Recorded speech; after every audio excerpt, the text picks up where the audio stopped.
घर के पीछे का वह सूखा कुआं मेरे भाई रोहित की नई दुल्हन तन्वी के लिए एक अनचाहा बदसूरत सा दाग था जो इस पुराने हवेली नुमा घर की शान पर लगा हुआ था। रोहित दिल्ली से अपनी पत्नी को पहली बार अपने पैतृक गांव लाया था। 6 महीने पहले हुई शादी के बाद यह तन्वी का गांव से पहला सामना था और वह सन्नाटे से भरे इस विशाल घर और उसके आसपास फैले अंधेरे से सहज नहीं थी। कुएं का जंग लगा लोहे का ढक्कन जिस पर कभी किसी ने नक्काशी करवाई होगी अब सिर्फ धुंधली सी रेखाएं दिखाता था, मानो कोई बूढ़ा चेहरा जिसकी याददाश्त धुंधली पटी अच गई हो। रोहित ने उस पर एक नया चमकदार ताला लगवा दिया था। सिर्फ सावधानी के लिए उसने तन्वी से कहा था जब उसने पहली बार उस काले गोलमुंह को देखकर सिहरन महसूस की थी। बच्चे खेलते हैं कभी कभी यहां आसपास, पर तन्वी को वह ताला एक अजीब सी चीज लगती थी, जैसे किसी पुरानी भूली हुई बात को जबरदस्ती बंद करके रखने की कोशिश। रोहित उसके डर पर हंसता था। यार, तुम शहर की लड़कियों ने इतना टीवी देख लिया है कि हर पुरानी चीज में भूत दिखने लगते हैं। ये बस एक पुराना कुआं है। दादाजी के जमाने में इसी का पानी पीते थे सब। पर तन्वी की नजरें उस कुएं से हटती नहीं थीं। शाम ढलते ही वहां से एक ठंडी नम हवा का झोंका आता जो गर्मी के मौसम में भी रोंगटे खड्डे कर देता। कुएं के पास की जमीन हमेशा थोड़ी गीली और फिसलन भरी रहती, जैसे नीचे से कोई सांस ले रहा हो और उसकी सांसों की नमी ऊपर उभर आती हो। पहली रात जब वह रसोई की खिड़की से बाहर झांक रही थी, उसे लगा जैसे कुएं के ढक्कन पर बैठा वह पुराना जंग खाया कुंडा हल्का सा हिला है, मानो कोई अंदर से धक्का दे रहा हो। तीसरी रात आई जो तन्वी के लिए एक सपने और जागरण के बीच की दहलीज बन गई। भीषण गर्मी और बिजली के चले जाने के कारण रोहित और तन्वी छत पर चारपाई डालकर सोए थे। आधी रात को तन्वी पसीने में तरबतर जागी। चारों ओर सन्नाटा था, पर वह सन्नाटा खाली नहीं था, वह भारी था। और फिर वह आवाज शुरू हुई, ठन ठन ठन, लोहे पर लकड़ी के हल्के प्रहार जैसी, एक समझदार इरादे से भरी लय में। आवाज साफ तौर पर नीचे कुएं की दिशा से आ रही थी। तन्वी की सांसें थम गईं। उसने रोहित को हिलाया, सुनो वो आवाज फिर। रोहित नींद में बड़बड़ाया और पलटकर सो गया। आवाज बंद नहीं हुई, बल्कि उसकी गति बदल गई। अब वह ठन ठन ठन की जगह ठन ठन ठन ठन ठन ठन हो गई थी, जैसे कोई धीरे धीरे फिर तेजी से कुएं की भीतरी दीवार पर चढ़ने की कोशिश कर रहा हो और उसका कोई औजार या उसकी कोई अंगुली हर बार लोहे से टकरा रही हो। तन्वी ने जोर से रोहित को झकझोरा। इस बार रोहित उठ बैठा, चिद्दा चिद्दा हुआ। क्या है तुम्हें? सारी रात इन बकवास बातों से परेशान करोगी? सुनो ना, तन्वी की आवाज में रुलाई थी। रोहित ने चुपचाप सुनने की कोशिश की। आवाज स्पष्ट थी। उसके चेहरे पर चिढ़ के भाव आए, फिर एक अजीब सी झिझक। उसने अपना फोन उठाया और टॉर्च जलाई। चलो एक बार जाके दिखाते हैं, तुम्हारी बेवकूफी का अंत हो जाए। वे दोनों सीढ़ियों से उतरे। नीचे का अंधेरा और भी गहरा और भी सघन था। टॉर्च की रोशनी कुएं की ओर बढ़ी। ढक्कन वैसे ही पड़ा था, ताला लटक रहा था, पर आवाज अब और भी प्रबल हो गई थी। वह अब सिर्फ आवाज नहीं, एक दबाव बन गई थी जो हवा में कंपन पैदा कर रही थी। रोहित का गुस्सा, जो शायद डर को ढकने के लिए था, फूट पड़ा। उसने तेजी से आगे बढ़कर ढक्कन पर जोरदार लात मारी। लोहे की भयानक गड़गड़ाहट हवा में गूंजी। आवाज एकदम बंद हो गई। सन्नाटा इतना अचानक और पूर्ण था कि कानों में सनसनाहट होने लगी। रोहित ने विजयी भाव से तन्वी की ओर देखा। देख लिया, बस एक पुराना ढक्कन है, गर्मी सर्दी से फैलता सिकुड़ता है। चलो सो चलते हैं। वे ऊपर लौटे। रोहित बिस्तर पर लेटा, पर उसकी नींद उड़ चुकी थी। उसकी नजर बार बार खिड़की से बाहर नीचे कुएं की ओर जाती। तभी उसका दिल एकदम धक से रह गया। नीचे कुएं के ठीक बगल में टॉर्च की रोशनी पड़ी हुई थी, लेकिन वह टॉर्च तो वह अपने हाथ में पकड़े हुए था। उसने अपना हाथ देखा, फोन उसकी मुट्ठी में था, टॉर्च बंद। फिर नीचे वह रोशनी क्या थी? उसने ध्यान से देखा। रोशनी नहीं थी, एक सफेद धुंधली सी आकृति थी जो स्वयं ही हल्का सा चमक रही थी, मानो चांदनी उसी एक जगह पर गिरकर जम गई हो। वह आकृति ढक्कन के पास खड़ी थी और उसका सिर घूमकर ऊपर सीधे रोहित और तन्वी की खिड़की की ओर उठ गया था। कोई चेहरा नहीं दिख रहा था, सिर्फ एक अंधेरा, खाली घेरा। पर रोहित को यकीन हो गया कि वह कुछ उन्हें देख रहा है। उसने खिड़की का पर्दा झटके से खींच दिया और बिस्तर पर लेट गया, आंखें बंद करके। दिल जोर जोर से धड़क रहा था। उसने तन्वी से कुछ नहीं। अगली सुबह रोहित की हरकतों में एक अजीब सी जल्दबाजी और चिड़चिड़ापन था। तन्वी ने जब रात की उस सफेद आकृति के बारे में पूछने की कोशिश की तो वह आग बबूला हो गया। तेरी नजरों में धूल पटटी गई थी, या शायद चांद की रोशनी का खेल था। बस एक सफेद कुत्ता था वहां, कोई भटकता हुआ। बात खत्म। पर तन्वी ने उसकी आंखों के नीचे पड्डे काले घेरे देखे और उसके हाथों का हल्का कांपना महसूस किया। वह झूठ बोल रहा था और डरा हुआ था। दोपहर को रोहित कुछ काम के बहाने बाजार चला गया। तन्वी को लगा जैसे वह इस घर से दूर भागना चाहता है।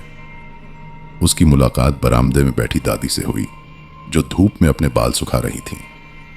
हिम्मत जुटाकर तन्वी ने पूछा, दादी, वो पीछे वाला कुआं, क्या उसमें कभी कोई दुर्घटना हुई थी? दादी के हाथ रुक गए। उनकी उम्र दराज आंखों में एक पल को भय की एक चिंगारी दौड़ गई। फिर वह शून्य में देखने लगी। लंबी सांस लेकर बोली, कुआं अब सूख गया है बेटा, लेकिन उसकी गहराई में सिर्फ पानी ही नहीं, एक दर्द डूबा हुआ है। 30-32 साल पहले की बात है। राधा नाम की एक लड़की थी, साड़ी बनाने वाले मोहन की बेटी। खूबसूरत, मीठी बोली। उसकी शादी तय हो गई थी, अगले महीने विदा होने वाली थी। दादी की आवाज धीमी और दर्द से भरी हो गई।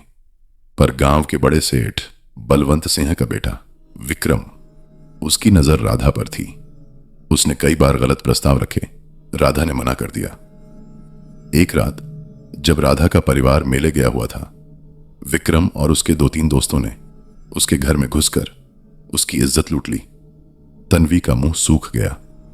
दादी की आंखों में आंसू आ गए। राधा टूटी हुई, बदनामी के डर से अंधेरे में भागी। कोई उसे सहारा देने वाला नहीं था। वह सीधे इसी कुएं पर आई।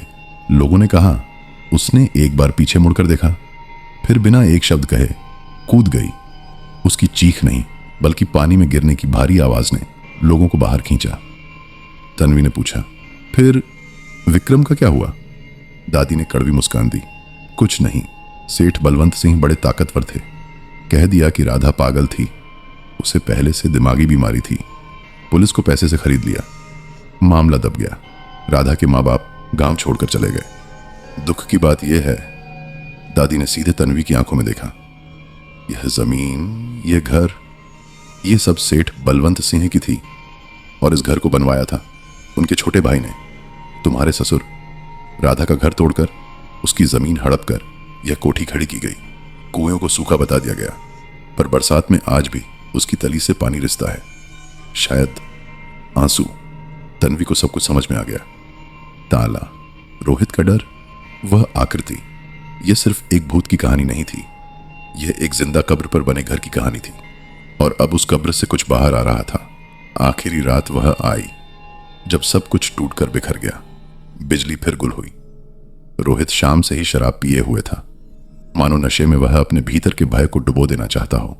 वह बड़बड़ा रहा था, सब झूठ है, बुजुर्गों के बकवास किस्से। मैंने कुछ नहीं देखा। पर उसकी आवाज कांप रही थी। तन्वी चुपचाप एक कोने में बैठी थी, हर आवाज को सुनते हुए। फिर वह शुरू हुआ, नीचे से भारी, लोहे को खींचने की, रगड़ने की आवाज, जैसे कोई अंदर से ढक्कन को धक्का देकर खोलने की जिद कर रहा हो। छर्र छर्र। रोहित चौंक कर बैठ गया। तन्वी ने कहा, रोहित मत जाओ। पर रोहित का डर अब गुस्से और नशे में बदल चुका था। वह लड़खड़ाता हुआ उठा, मैं आज इसका अंत कर देता हूं, इस पागलपन का। वह बिना टॉर्च लिए ही अंधेरे में सीढ़ियां उतर गया। तन्वी भी पीछे पीछे ऊपर की बालकनी से देखने लगी।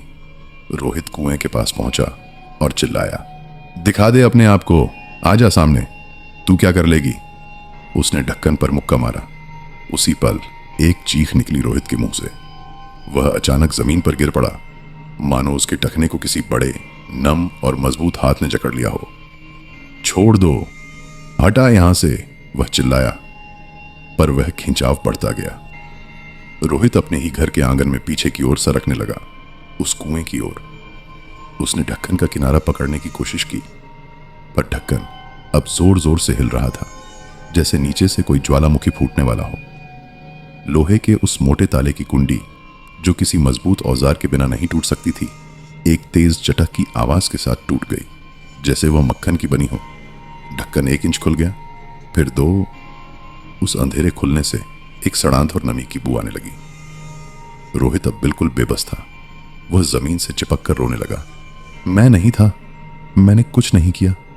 वो मेरे पिता और चाचा थे, उन्होंने तुम्हारे घर पर कब्जा किया। मुझे क्यों सताती हो? माफ कर दो प्लीज। पर खिंचाव रुका नहीं। रोहित का शरीर उस छोटे से गोल खुले स्थान की ओर खींचा जा रहा था।